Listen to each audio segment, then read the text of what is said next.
تكفى دائما علق على باب المكتب. اي تشيك لي اخر رقم 356. اي يلا تكفى ناطرك. ها بشرني. يلا ماشي.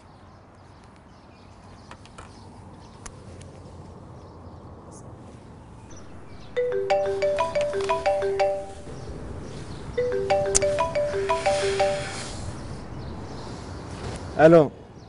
هلا يمه. مشغول الحين مو وقته كلمي محمد انا مشغول. يلا يلا باي. ما اقدر يلا.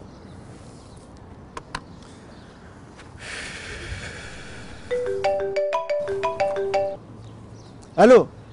هلا والله. ها بشر. بي ماينس. الله يبشرك بالخير. اوف والله اني محظوظ ما شلون طلعت منها الماده هذه.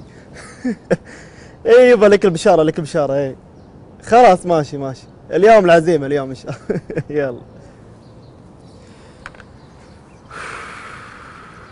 اخيرا.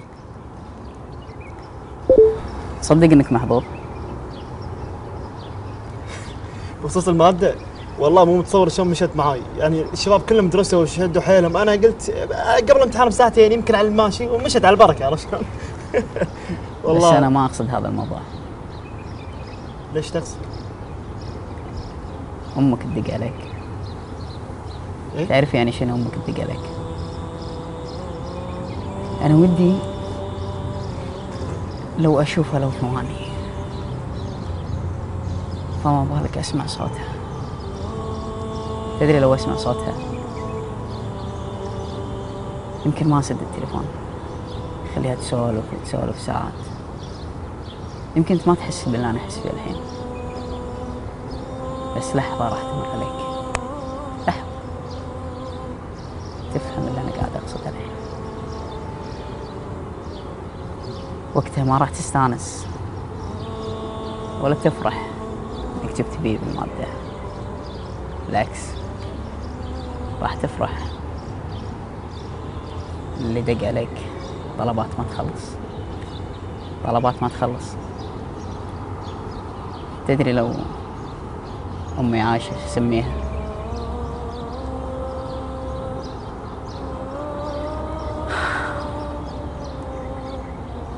اسميها أغلى ما بالكون.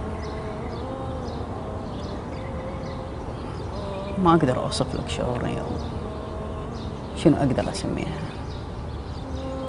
الفرحة مو بالدرجة، الفرحة إن أمك دقت عليك. أنا بعطيك نصيحة واحدة بس. أنا عندي باب من أبواب الجنة تسكر، أنت لحق على بابك قبل لا تسكر، بعد عمر طويل إن شاء الله.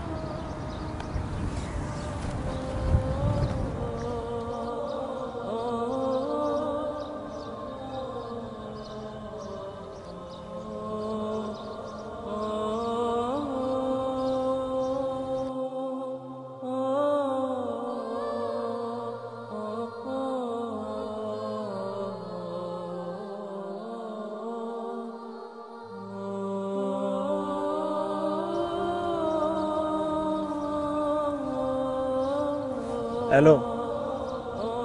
هلا يمه. اي امر ايش بغيتي؟